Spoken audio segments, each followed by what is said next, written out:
Retrouvez chaque semaine les initiatives solidaires dans l'habitat avec la plateforme de financement participatif Les Petites Pierres. L'association Arve Réfugiés, qui favorise l'insertion des réfugiés dans la vallée de l'Arve en Haute-Savoie, lance une campagne de financement participatif sur les Petites Pierres pour aider 4 jeunes réfugiés à avoir un toit pendant 18 mois à Cluses. Nous allons en parler avec Michel Chalamel et Dominique Rabattu. Bonjour. On va commencer avec vous, Michel. Ce projet est la suite de votre action. Dernièrement, vous aviez réalisé d'autres campagnes pour financer des logements, et notamment des logements pour 16 jeunes sur Salanches, où se trouve un service pour mineurs non accompagnés. Racontez-nous ce que sont devenus ces jeunes.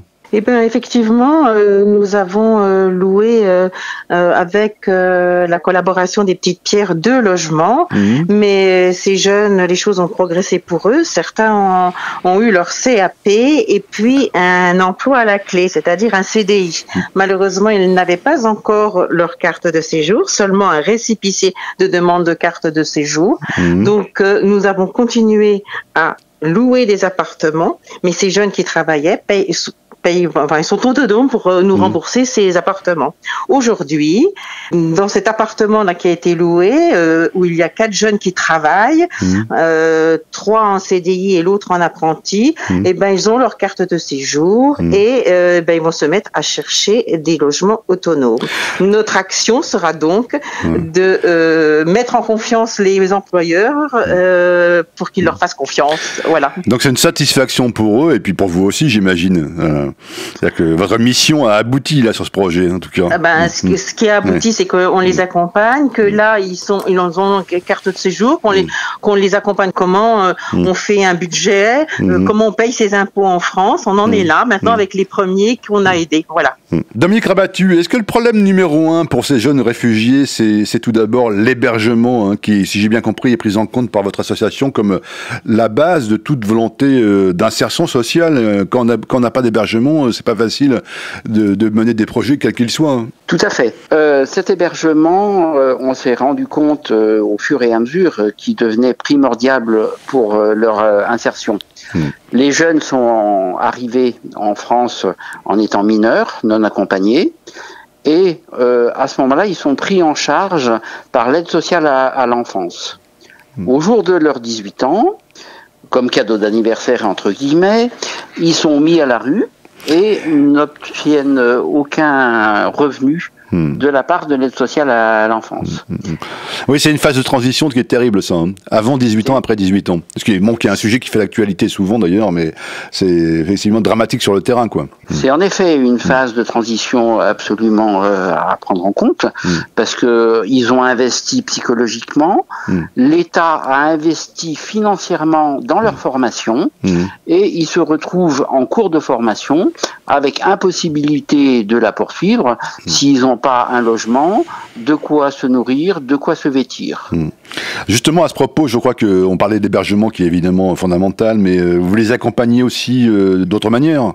Tout à fait. L'association a pour but de venir en aide dans la vallée de l'Arve aux réfugiés qui arrivent et qui ont besoin de nous. On leur fournit une aide alimentaire, une aide vestimentaire, une aide psychologique, une aide pour avoir les nouveaux codes de ce qui se passe en France par rapport à leur pays. Et puis, il y a ce problème de logement.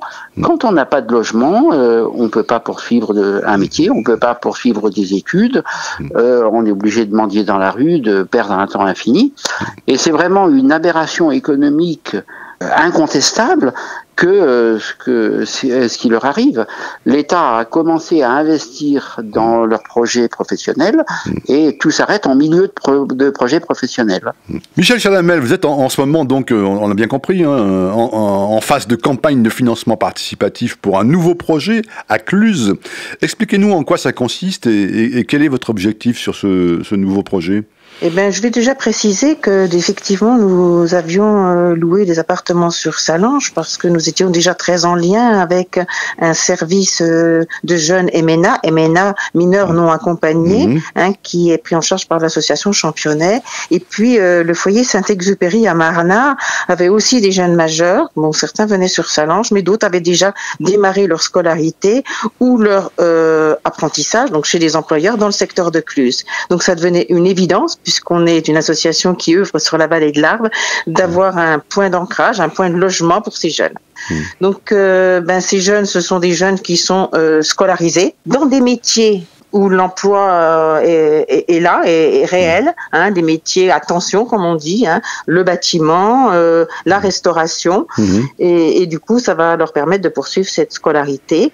Un jeune parmi eux vient d'avoir son CAP, mais c'est un jeune qui n'a pas encore sa carte de séjour, donc il ne peut pas encore travailler ou même signer un logement. Ça ne saurait tarder. Voilà, on l'accompagne quelques mois pour que du coup, il n'y a pas de dérive pour lui non plus. Voilà. Donc là, à Cluses, le projet, si j'ai bien compris, c'est d'aider des jeunes à avoir un toit pendant 18 mois, c'est ça, Voilà, pendant 18 mois.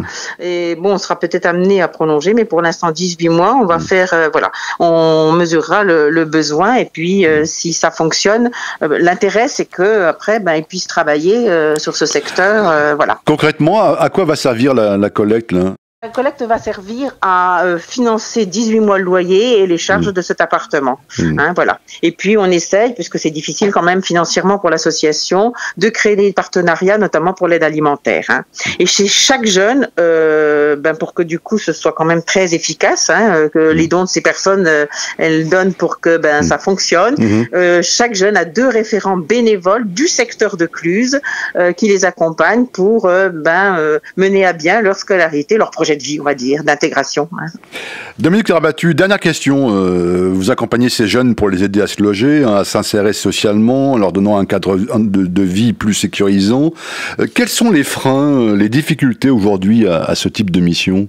Les difficultés sont surtout financières. On a beaucoup de mal à mobiliser les pouvoirs publics pour nous donner des subventions. Exemple, on a demandé des subventions à une vingtaine de mairies pour une somme de presque 12 000 € et on a obtenu 900 €. Voilà. De 4 mairies sur la vingtaine. Autre difficulté, c'est essayer de convaincre des propriétaires d'accepter de louer à des étrangers. Et là aussi, au niveau de la mentalité, on a l'impression que ça change, puisque de plus en plus de locataires se proposent à louer à l'association pour permettre que l'association héberge des jeunes. Écoutez, merci infiniment à tous les deux, Michel Chalamel et Dominique Rabattu, de nous avoir éclairé sur ce sujet. Et puis je rappelle que pour aider votre association et ce projet sur Cluses, vous faites appel à la générosité des donateurs sur la plateforme de financement participatif Les Petites Pierres. Merci beaucoup à tous les deux. C'était les initiatives solidaires dans l'habitat avec la plateforme de financement participatif Les Petites Pierres.